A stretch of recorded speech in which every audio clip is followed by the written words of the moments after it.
Ito, mayroon tayong babaklasin na center post. Honda Wave. Kasi siya, matigas na. Parang hindi na mapihit. Ayan sobrang tigas na. Hindi na mailiko. Kinalawang na ng gusto yung ball race nito. Dito.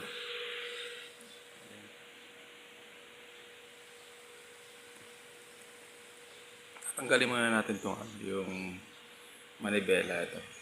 Mayroon lang yung tornilyo na 17. 17 mm.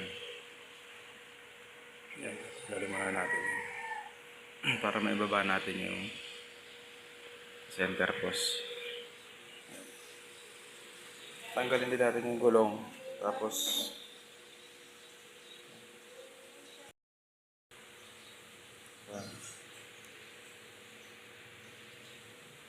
tanggalin din natin yung gulong tsaka yung tanggalin natin to para maibaba natin yung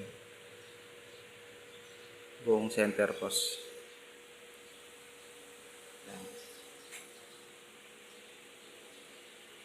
So, bakasin na natin. So ito guys, yan. Natanggal na natin yung manibela. So nakatornilyo kasi yan yung manibela dito. Tapos ito, tatanggalin natin to para maibaba natin tong buong center post. Tanggalin muna natin yung gulong para hindi siya sumayad. Okay guys, hindi po. Ayan, hindi ko yun. Malawang na rin yan. Malawang na yung ball press. Kasi may namin yung gulong. Tapos yung caliper. Tanggalin natin yun.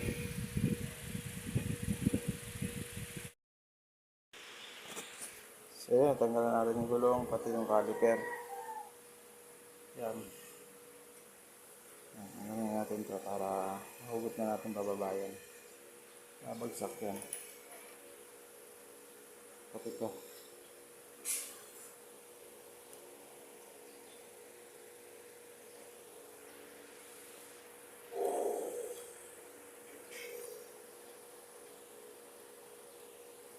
Tanggalin din natin ito.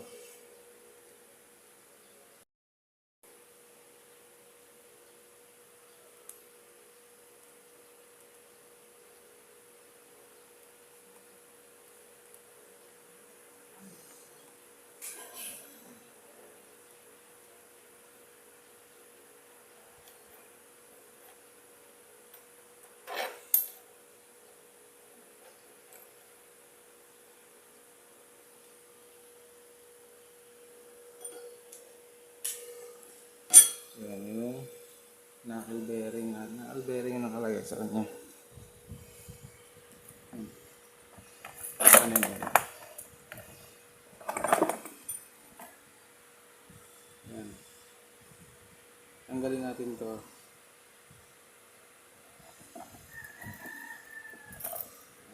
Kasi ito meron pang sa ilalim yan. Pupud na nga eh. Ang nipis na masyado. Grabe nipis. Tapos yung nasa loob na ito, tanggalin din natin ito. Yung pinakabahay ng knuckle bearing niya. So ito. Yan. Tatanggalin din natin ito yung pinaka-outer. Yung outer ng bearing. Sisikutin lang natin yung palabas. Kahit gamit lang kayo nung yung mahaba na ito, handlebar nga lang eh. Pwede na to. Pupukpukin nyo lang paakyat. Yan, tatanggalin natin yan. Pupukpukin natin paakyat, pataas yan. So yung kabila naman, pupukpukin natin pababa. Ayan. Para masikwat natin yan pababa para matanggal. Ayan. Tanggalin na muna natin.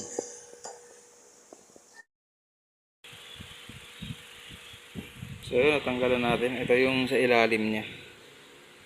Ayan, nakalawang na siya. Ito yung nasa ilalim. Ito yung nasa ibabaw. Ayan. Ito yung kinalawang talaga yung nasa ilalim. Ayan. Ito yung outer niya, yung nandito sa loob. Ayan, pinapasok yan. Sinasagad yan hanggang dun sa pinakakanal niya. Sa guide. Kailangan maibaon lang gusto yan pag papalitan ng bago. Para hindi siya luluwag. Kasi pag hindi masyado nakabaon, diba, hindi na isagad dun sa may pinaka-guide niya.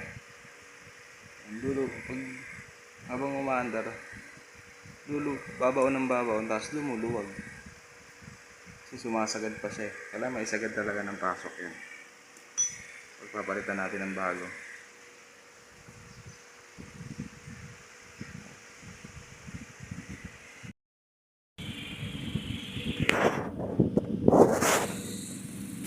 Ito ipapalit natin.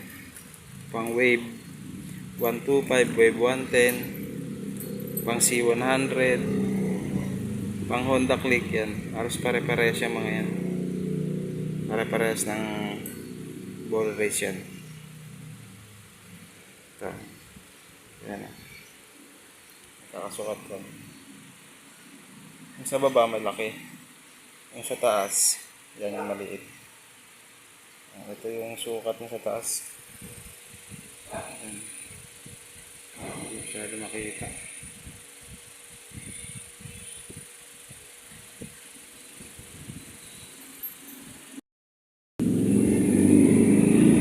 So 45 by 26 by 12 yung sa taas. Tapos yung sa baba,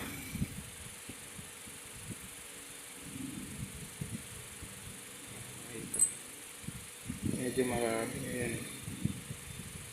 Yung sa baba, 54 by 34 by 12. Yan yung sa baba niya. Parehas to ng Honda Click, Honda Beat, Honda Wave, yan, Honda Dream. Yan, magkakaparehas ng knuckle bearing yung mga yan. Kaya, kakabit na natin to. So yun, ipasok na natin yung sa inner niya. Sa outer ng bearing. Ayan. Sasagad nyo lang siya sa pinaka-guide niya. May ano naman yan, babangga siya doon sa may pinaka-guide.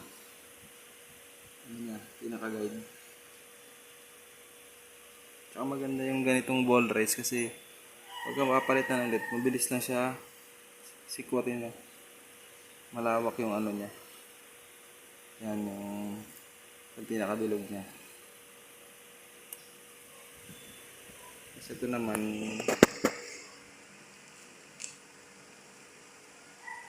kapag ganyan niya pag ginabit natin. Ito, sa may ano naman ito. Sa may pinaka-center post niya. Hindi natin ito ilalagay. Kasi ito sa ibabaw ito. Ayan, ito naman siya. Ayan, may guide lang din yan. Ayan. May ano siya. Pag sumagad na dyan, yan. Okay na. Ang ganyan lang, papasok lang natin yan. Ibabaon nyo lang yan. Dali lang naman ibaon yan. Ibaon nyo natin yan. So ito na guys yung sa ano niya. Ayan, ganyan yan. Yung sa center post. Ibabaw nyo lang siya ganyan, sa ganyan. Sasagad nyo lang sa pinakababa. Tapos ganito yan, ganitong posisyon yan. Pasok natin yan. Gagrasahan tapos sasalpak. So, nagkabit na rin natin yung sa yan. Sa ibabaw. Gagrasahan lang din natin. Tapos, yung bulitas nito yung ball race niya, yung pinaka bulitas niya. Hindi pwede magkabaliktad yan. Ganyan ang pwesto niya. Kasi pagkabaliktad, masisira yan. Yan. Hindi pwedeng ganyan ang posisyon yan. Dapat ganito. Nakaano yan eh. May guide naman yan. Yan. Hindi kayo malilito. Yan, nakasagad yan ng ganyan. Tapos yan. May tamang posisyon itong mga bulitas na to. Kasi ano yan yan. Tinignan niya yan.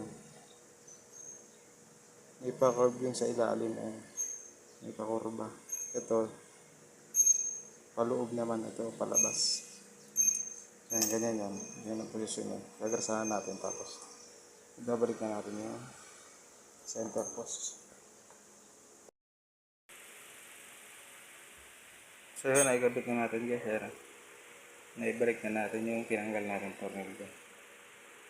Tapos ibabalik na lang natin tong manibela, gulong, tsaka yung caliper. Ayan. Ayan. Naikot na siya. Tsaka dapat walang kalog. Inalog niya na, pag inaalog yan, pag ganun dapat. Ganun ganun. Walang kalog dapat. Yun yung bearing niya. Nakalawang na. Sira na. So yung babalik na natin.